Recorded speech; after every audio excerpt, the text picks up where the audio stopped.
오늘은 성경으로 길을 찾는 방법은 무엇인가요? 이런 제목입니다. 제가 설교를 할 때마다 항상 하는 말씀이 이제 성경으로 길을 찾고 기도로 힘을 얻는다. 이 말씀을 꼭 따라하게 하거든요. 한번 해봅시다. 성경으로 길을 찾고 기도로 힘을 얻는다. 그런데 어떻게 성경에서 길을 찾는지 궁금하신 것 같습니다. 질문을 그렇게 하셨어요. 그래서 성경에서 길을 어떻게 찾아 나가는지 한번 나누도록 하겠습니다. 첫 번째는 성경에서 길을 찾기로 결단해야 됩니다. 내가 성경 말씀을 최고의 권위를 두고 말씀으로 살겠다라고 하는 다짐이 일단 마음속에 있어야 됩니다. 그리고 다른 소리는 차단하겠다. 다른 소리는 완전히 다른 소리들을 무시하고 안 듣는다는 말이 아니고 성경을 1순위로 두겠다고 마음속에 결정을 해야 되지요. 좋은 말씀들도 많이 있고 좋은 교훈들도 많이 있지만 내가 성경 말씀을 최고로 삼겠다, 그런 마음이죠. 존 웨슬레라고 하는 영국의 종교개혁자, 교수이면서 목사이면서 선교사인 분이 계십니다. 이분의 별명이 한책의 사람입니다. 한책의 사람. 교수니까 얼마나 많은 책을 읽겠습니까? 그럼에도 불구하고 성경 중심으로, 그리고 최종적인 권위는 성경으로, 오직 성경. 물론 이게 종교개혁자들의 표어이기도 하지요. 솔라 스크립투라, 오직 성경으로. 그래서 성경으로 길을 찾는 방법은 성경을 최우선 순위에 두는 마음의 결단이 있어야 된다 하는 것이죠. 두 번째로는요, 평소에 설교를 주위에서 듣고 성경 읽기와 묵상, 성경 공부의 생활을 해야 됩니다. 말씀을 기록하는 습관, 성경을 서로 그것을 나누는 습관을 가져서 이런 과정을 통해서 성경적인 분별력과 판단력을 길러야 됩니다. 한번 따라합시다. 평소에 하나님 말씀을 계속 듣고 또 연구하고 묵상하고 성경 공부하고 이러다 보면은요, 그냥 그 사람의 생각이, 마음이, 삶이 성경적인 그런 마음으로, 삶으로 어느 순간인가 바뀌어 있습니다. 그러다 보면 어떤 일을 만날 때 자연스럽게 성경적인 판단이 쓰게 되는 거죠. 성경적인 판단이 되는 거예요. 내가 지금 어떻게 해야 되겠구나, 어떻게 말해야 되겠구나, 어떻게 행동해야 되겠구나 하는 것이 이제 자연스럽게 몸에 배는 것입니다. 디모데후서 3장 14절 17절 한번 읽어보겠습니다. 다 같이 시작. 그러나 너는 배우고 확신한 일에 거하라. 너는 내가 누구에게서 배운 것을 알며 이는 하나님의 사람으로 온전하게 하며 모든 선한 일을 행할 능력을 갖추게 하려 함이라. 하나님 말씀을 배우다 보면 뭘 갖춘다고요? 능력을 갖추는 게 능력을. 이게 분별력, 판단력이거든요. 그 다음에 오늘 읽었던 본문인데 신명기 30장 14절 말씀 읽어보죠. 시작. 오직 그 마음이 내게 매우 가까워서 내 입에 있으며 내 마음에 있은즉 내가 이를 행할 수 있느니라. 평소에 하나님 말씀을 늘 가까이 하고 그것이 마음속에 있으면, 사람이라고 하는 게 평소에 품고 있는 생각들이나 마음들이 나오게 되어 있거든요. 또 그렇게 판단하고 분별되기 마련입니다. 그러면 그 말씀대로 행할 수가 있는 것이죠. 요셉 같은 경우 보디발 장군의 집에서 종살이 하죠. 귀한 아들이 형들에게 팔려가지고 열심히 자라는데 주인의 아내가 요셉을 유혹합니다. 동침하자 그러지 않습니까? 그때 뭐라고 말합니까? 창세기 39장 9절 한번 읽어보죠. 다 같이 시작. 이 집에는 나보다 큰 이가 없으며 주인이 아무것도 내게 금하지 아니하였어도 금한 것은 당신뿐이니 당신은 그의 아내임이라. 그런즉 내가 어찌 큰 악을 행하여 하나님께 죄를 지으리이까. 그 순간에 그 아내가 다 종들 내보내고 둘만 딱 남겨서 유혹하는 그 순간에 아주 노골적으로 옷을 붙잡고 동침하자고 그럴 때 하나님 말씀이 생각이 나는 거죠. 그럴 수 없다. 주인이 당신을 금했을 뿐만 아니라 어떻게 그런 일을 행함으로 말미암아 하나님께 득죄하겠는가? 그럴 수 없다. 이것이 그냥 됐겠습니까? 평소에 하나님 앞에 기도하고 말씀 묵상하고 그렇게 살아나가다 보니까 그런 상황이 딱 됐을 때 안 된다는 게 생각이 나는 거예요. 안 된다는 걸 아는 겁니다. 안 된다는 거를. 그래서 이 평소에 말씀 훈련이나 말씀 듣는 습관을 잘 가져서 분별력이나 판단력이 길러져야 됩니다. 분별력이나 자꾸 생각하고 듣다 보면요 하나님 말씀에 따라 판단하게 되지요. 그러다가 세 번째로 문제가 생겼을 때 또는 중요한 결정을 해야 할 때 성경 말씀에 특별히 또 더 집중해야 됩니다. 관련 성경 구절이나 또 성경 전체를 읽어나가면서 성경이 또는 성령이 마음에 감동하시는 말씀에 귀를 기울여야 되죠. 그리고 그 말씀에 근거해서 하나님께 기도하면서 깨달아야 됩니다. 잠언서 4장 20절 말씀 읽어보죠. 다 같이 시작. 내 아들아 내 말에 주의하며 내가 말하는 것에 내 귀를 기울이라. 시편 다 같이 시작. 여호와여 나의 부르짖음이 주의 앞에 이르게 하시고 주의 말씀대로 나를 깨닫게 하소서. 다니엘이 20하루 동안 기도하지 않습니까? 그때 환상을 봤는데 도대체 무슨 말인지 몰라요. 그래서 모든 것을 차단하고 하나님 앞에 스스로 겸비하고 하나님의 음성을 들으려고 집중합니다. 집중하는 시간. 여러분 우리가 이 40일 작전 기도하는 이유가 뭡니까? 집중하는 거거든요. 하나님의 음성을 들으려고 하나님의 말씀을 깨달으려고 집중하는 시간입니다. 집중하는 시간. 그래서 우리 믿음의 선배들은 보면은요 100일 작전 기도, 40일 작전 기도 그러면서 생활 습관을 바꾸고 하나님의 음성을 들으려고 준비하고 마음을 모으고 가다듬는 그런 시간들을 갖는 겁니다. 집중, 말씀에 집중한다고 하는 게 상당히 중요합니다. 제가 자주 얘기하는 분 중에 하나가 인천 주한장로교회 나겸일 목사님 얘기 제가 가끔 하지요.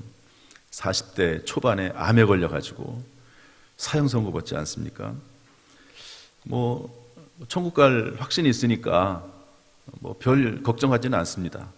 그런데 점점 죽음의 날이 가까우면서 아내가 슬퍼하고 어린아이들이 눈에 밟히고 그래서 살아야 되겠다. 그렇게 마음을 먹고 뭘 합니까? 성경을 읽습니다. 성경을 쭉 성경을 읽어나가요. 병원에 있으니까 특별히 할 일도 없겠죠. 피곤하고 몸이 힘들긴 하지만 계속 성경을 읽는 거예요. 성경을 읽다 보면 또 목회자니까 그 이전에 성경을 얼마나 많이 읽었겠습니까? 그러면서 또 특별히 아주 엄청난 이 위기의 순간에 읽는 성경은 또 느끼는 감동이 다를 겁니다. 그냥 평소에 읽는 성경하고 이 죽음을 바로 앞에 놓고 울고 있는 아내와 자녀들을 앞에 놓고 읽는 성경은 정말 남다를 겁니다. 그러면 성경을 읽으면서 마음에 감동이 되는 것 있습니다. 가슴이 뜨거워지는 게 있죠. 그러면 그 말씀 붙잡고 기도하는 거예요. 말씀 붙잡고. 그리고 현 상황 가운데서 어떻게 해야 될지 또 말씀을 가지고 또 확인을 하는 겁니다. 확인을. 그러다가 병원에서 얘기한 이 사형 선고 받은 날짜가 지나고 한 달이 지나고 두 달이 지나고 1년이 지나고 2년이 지나고 10년이 지나고 그래서 이 40대 초반에 암에 걸렸는데 70까지 정년까지 목회를 하고 또 그리고 지금도 살아계시고 그렇게 되는 거죠. 이게 성경으로 길을 찾아 나가는 방법 가운데 하나입니다. 그러나 네 번째로 그럼에도 불구하고 잘 모르겠어요. 확신이 서지 않아요. 또 하나님의 음성 같고 말씀 같은데 확신이 서지 않아요. 확신이. 그러면 성경을 잘 아는 분과 상의해야 됩니다. 따라합시다. 성경을 잘 아는 분과 상의해야 한다. 단 신뢰할 수 있는 사람이어야 됩니다. 본인의 중요한 인생이 걸린 문제 아닙니까? 그러니까 신뢰할 수 있어야 돼요. 저도 어려운 일이 생기거나 또 잘 모르겠는 부분이 생기면은요, 저도 다른 목사님하고 상의합니다. 상의해요. 하나님께 기도도 하지만 성경을 찾기도 하지만 상의도 하거든요. 상의도. 단지 지식으로 성경을 아는 분이 아니라 마음의 연단을 받아 경험적으로 성경을 아는 분이어야 됩니다. 또한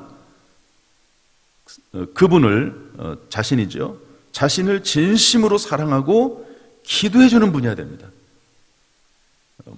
어디서 성경 공부하자고 하니까 거기에 마음이 혹해가지고 전혀 모르는 사람들하고 성경 공부하고 그런 사람들에게 찾아가고 질문하고 물어보고 이단들이나 신뢰할 수 없는 자기 자신을 사랑해 주지 않는 자기 자신을 모르는 이런 분들하고 쉽게 상의하는 게 아닙니다. 어떤 미혹이 기다리고 있을지 모르기 때문에 그렇습니다. 성경에는 아볼로라고 하는 사람이 성경에 능통한 자인데요, 이분이 믿는 자들에게 많은 유익을 줬다고 되어 있습니다. 정통하신 분이죠, 성경에. 그러나 더 중요한 것은요, 사도 바울 같은 분입니다. 사도 바울과 디모데 같은 관계성인데요, 디모데전서 1장 2절 말씀 한번 읽어보겠습니다. 다 같이 시작. 믿음 안에서 참 아들 된 디모데에게 편지하노니 하나님 아버지와 그리스도 예수 우리 주께로부터 은혜와 긍휼이 평강이 내게 있을지어다. 디모데 어떤 사람입니까? 참 아들.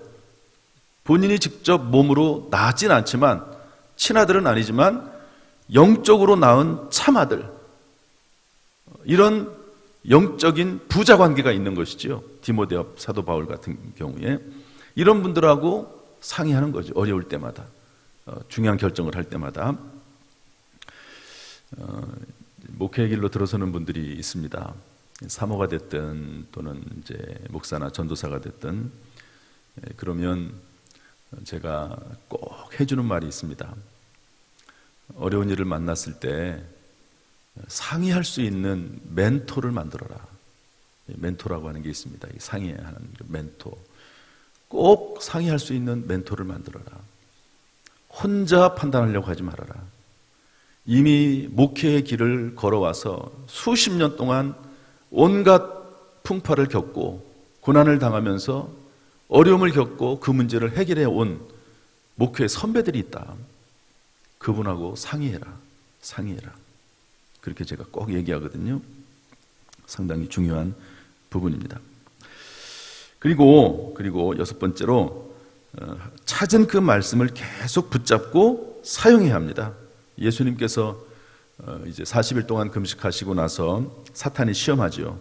그때 예수님께서 3번 다, 사탄이 3번 시험하는데 3번 다 기록되었을 때 하나님이 주시는 말씀을 입술에 달고 살아야 되고, 또 그것을 선포하고 자꾸 입술로 표현해야 됩니다. 입술로. 그리고 중요한 말씀, 느헤미야 1장 9절 말씀 읽어보겠습니다. 느헤미야 1장 9절 시작. 만일 내게로 돌아와 내 계명을 지켜 행하면 너희 쫓긴 자가 하늘 끝에 있을지라도 내가 거기서부터 그들을 모아 내 이름을 두려고 택한 곳에 하리라 하신 말씀을 이제 청하건대 기억하옵소서. 하나님이 하신 말씀, 하나님 비록 범죄했다 할지라도 하나님께로 돌아와서 하나님 앞에 기도하면 구원하신다고 말씀하지 않았습니까? 하나님이 하신 말씀을 기억해내서, 또는 하나님이 주신 말씀을 기억해내서 하나님 앞에 말씀 붙잡고 요청하는 겁니다. 상당히 힘이 있습니다. 이것은요. 마지막 7번째, 이게 숫자가 잘못됐네요. 이게 5번, 6번인데 고치시길 바랍니다. 5번, 6번. 마지막 6번째, 하나님께서 말씀 묵상 중 또는 기도 중에 먼저 찾아오셔서 마음에 감동하심으로 길을 제시하며 인도하시기도 합니다. 사실 이게 가장 바람직한 겁니다. 기도하다 보면 하나님께서 마음에 소원을 두시고, 하나님께서 마음에 감동을 주시고 깨닫게 하시고 지혜를 주시고 지식을 주시고 능력을 주시고 그렇게 하십니다. 기도하는 사람에게 주어진 특권이죠. 또 평소에 말씀에 대한 분별력이 있는 사람들에게 주어지는 하나님의 은혜입니다. 하나님이 아무리 말씀하셔도 못 듣는 사람들이 있습니다. 못 듣는 사람들이. 딴 생각이, 머릿속에 생각이 딴 데만 가 있고 하나님까지 묵상하지 않고 평소에 기도하지 않고 그러면은요, 하나님이 말씀하셔도 듣지를 못합니다. 듣지를 못해요. 그런데 말씀 묵상 중에, 기도 중에 하나님이 주시는 음성들이 있습니다. 그때도 아까 지금까지 나왔던 1번부터 5번까지의 내용을 다시 한번 또 밟아볼 필요는 있습니다. 확인도 해야 됩니다. 이런 작업이 반복되다 보면은요, 자연스럽게 하나님의 뜻과 하나님의 뜻이 아닌 것이 분별됩니다. 따라서 하나님의 길을 찾아나가는 작업이 그냥 단순히 어느 날 갑자기 되는 것이 아니라 시간과 훈련이 필요합니다. 따라서 신앙의 연조나 연륜도 중요합니다. 그냥 되는 것이 아니죠. 여러분, 전화기의 음성이 누가 전화를 하면은요, 여보세요? 그러면 금방 알잖아요. 평소에 들어봤기 때문에 그래요. 들어봤던 목소리. 그런데 평소에 잘 통화를 안 하고 그러면 여보세요? 뭐라고 해도 자기 신분을 밝히기 전에, 이름을 밝히기 전에는 모르는 경우도 많습니다. 우리 빌립보서 2장 13절 읽어보겠습니다. 빌립보서 2장 13절 시작. 너희 안에서 행하시는 이는 하나님이시니 자기의 기쁘신 뜻을 위하여 너희에게 소원을 두고 행하게 하시나니. 하나님의 일하는 방식이십니다. 평소에 말씀을 분별하면서 말씀이 속에 있으면요, 하나님께서 그 마음속에 말씀하세요. 소원을 주십니다. 그 다음에 시몬 같은 분은요, 늘 말씀 생활을 하는 가운데 또 은혜가 충만한 가운데 성령이 그 위에 있었습니다. 그리고 어느 순간 성령의 지시를 받고 성령의 감동을 받아서 성전에 딱 들어갔는데 그때 아기 예수님이 있는 겁니다. 참 놀라운 일이죠. 하나님의 사람들이 살아나가는 방식입니다. 말씀의 인도하심을 받고 성령의 인도하심을 받고 살아나가는 그런 모습이라고 볼 수가 있습니다. 따라서 성경으로 길을 찾고 사는 삶은요, 정말 행복한 삶입니다. 마음이 강하고 담대해지는 삶이고 문제가 해결되는 삶이고 모든 일이 협력해서 결국에는 선이 되는 삶이 말씀을 찾아서 성경으로 길을 찾는 삶이지요. 할렐루야. 이렇게 새벽에 나오는 게 참 복된 일입니다.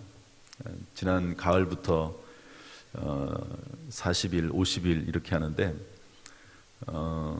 좋은 것 같아요. 저는 참 좋은 것 같아요. 이게 제자훈련 하는 것 같아요. 제가 볼 때는 제자훈련, 성경훈련 이렇게 하는 것 같습니다. 더구나 이 새벽 시간이 20분 정도밖에 안 하지만 가장 정신이 맑은 때잖아요. 하루의 첫 시간이고. 그러면서 40일 동안을 하나님 앞에 기도하면서 말씀 읽는다고 하는 게, 이런 생활을 몇 년만 하면 참 정말 영적인 성장이 깊어지겠다. 더구나 이번 우리 시간 같은 경우에는 신앙 난제 40개를 풀어나가잖아요. 제가 지금 그 신앙 난제 질문을 제가 계속 지금 보고 있습니다.